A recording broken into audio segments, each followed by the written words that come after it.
नमस्कार, न्यूज डंकामध्ये मी अमित काळे आपलं मनापासून स्वागत करतो। मित्रांनो, गेले 2 दिवस आपण बघतोय महाराष्ट्रात एक व्हिडिओ समाज माध्यमांवर व्हायरल होतोय आणि त्या व्हिडिओमध्ये उपमुख्यमंत्री अजित पवार हे एका महिला IPS अधिकाऱ्याशी बोलत असताना त्यांना दम देत आहेत किंवा धमकी देत आहेत अशा पद्धतीचा तो व्हिडिओ सध्या व्हायरल होतोय।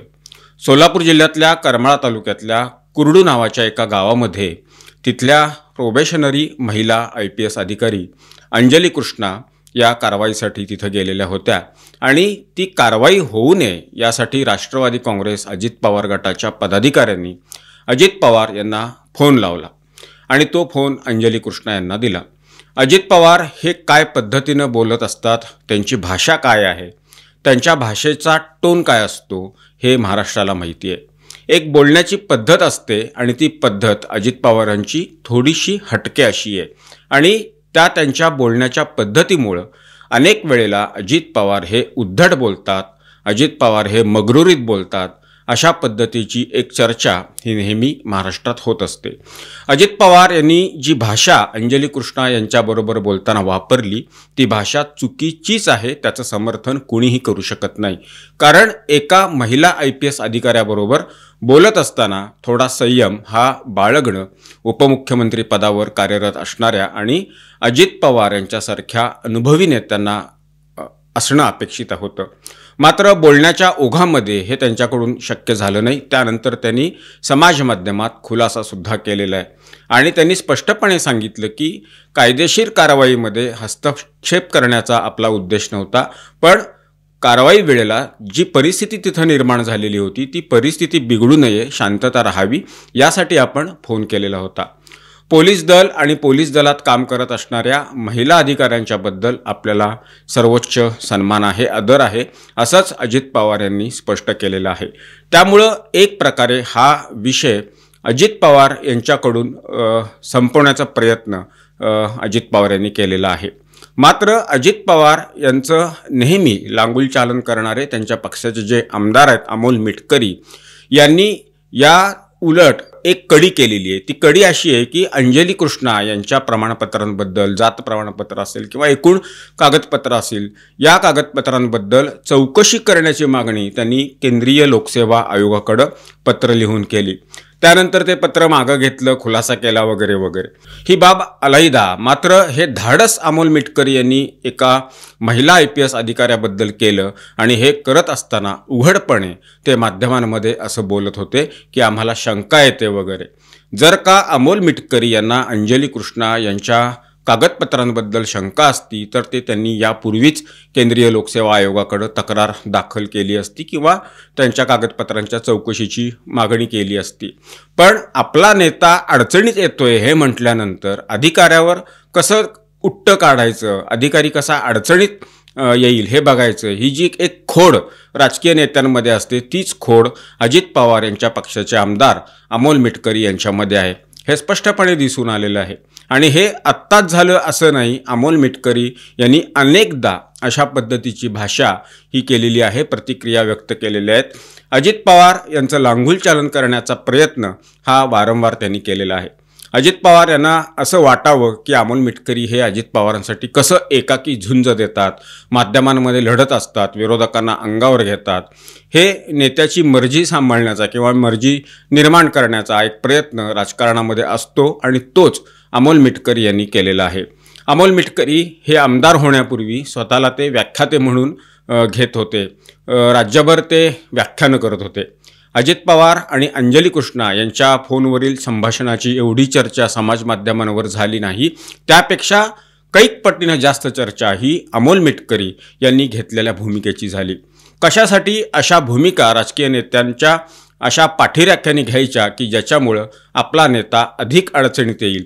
आधीच आपला नेता अशा पद्धतीची विधानं करून चुकलेला आहे, आता चुकलेला आहे म्हटल्यानंतर ते दुरुस्त कसं करता येईल किंवा त्याबद्दल दिलगिरी व्यक्त करून तो विषय कसा संपवता येईल इतका साधा एक शिष्टाचार अमोल मिटकरी यांच्यासारख्या आमदाराकडे असू नये यासारखं दुर्दैव दुसरं कुठलं असू शकत नाही।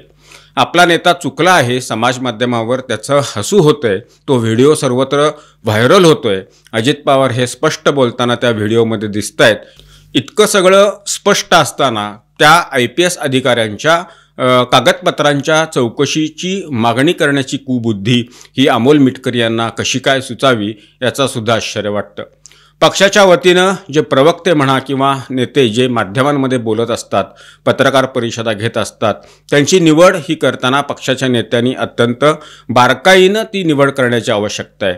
आपण कोणाची निवड करतो आणि कोणाच्या हातात कुठली जबाबदारी देतो हे सुद्धा पक्षाच्या नेत्यांनी ठरवण्याची आवश्यकता आहे। अमोल मिटकरी यांच्यासारखा आमदार जर अशा पद्धतीची विधानं करत असेल, कारवाईची मागणी केंद्रीय लोकसेवा आयोगाकडे करत असेल तर त्या पक्षाचा नेता अडचणीत आल्याशिवाय राहणार नाही। मुळात अजित पवार हे अनेकदा त्यांच्या विधानांमुळे वादाच्या भोवऱ्यात सापडत असतात। पुन्हा त्यांना ते सावरून घ्यावं लागतं, त्याबद्दल दिलगिरी व्यक्त करावी लागती, समाज माध्यमांमध्ये खुलासे करावे लागतात। हे काही पहिल्यांदा घडलंय असं नाही, यापूर्वी अनेक वेळेला अजित पवार यांच्या बाबतीमध्ये हे घडलेलं आहे। हे माहीत असून सुद्धा अमोल मिटकरी यांनी अशा पद्धतीचं विधान करणं, त्याच्यानंतर त्यातनं माघार घेणं, हे करणं हे त्या पक्षाच्या दृष्टीनं, पक्षाच्या नेत्याच्या दृष्टीनं अत्यंत घातक आहे। यावर राजकीय पक्षाच्या नेत्यांनी, आता या घटनेमध्ये केवळ राष्ट्रवादी काँग्रेस पक्ष आहे असं म्हणून नव्हे तर सर्वच राजकीय पक्षाच्या नेत्यांनी अशा ज्या किटल्या आहेत या किटल्या आवरण्याची गरज आहे। एक IAS अधिकारी होणं किंवा एक IPS अधिकारी होणं, केंद्रीय लोकसेवा आयोगाची परीक्षा पास होणं हे किती मोठं काम आहे, किती दिव्यातून त्या विद्यार्थ्याला जावं लागतं, किती काबाड कष्ट करावे लागतात, किती मेहनत घ्यावी लागते ते पास होण्याकरता, रात्रंदिवस अभ्यास करावा लागतो, याची साधी जाणीव अमोल मिटकरी यांच्यासारख्या आमदाराला असू नये।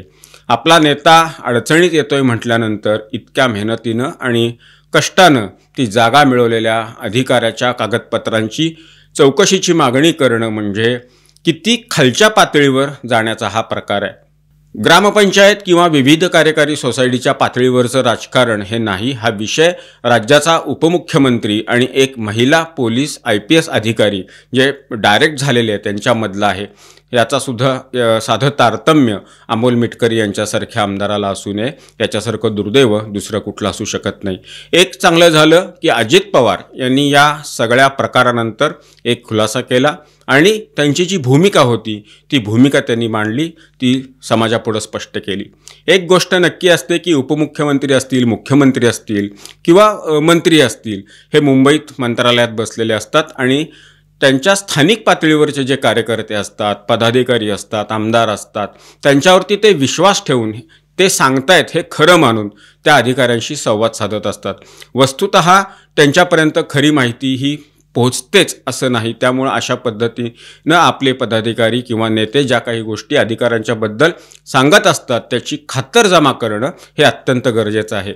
हे जोपर्यंत होत नाही तोपर्यंत त्या अधिकाऱ्यांना काही आदेश देणं, सूचना करणं या गोष्टी मंत्र्यांनी करू नये, त्या टाळल्या पाहिजेत, अन्यथा अशा पद्धतीची वेळ अंगलट येण्याची ही येऊ शकते।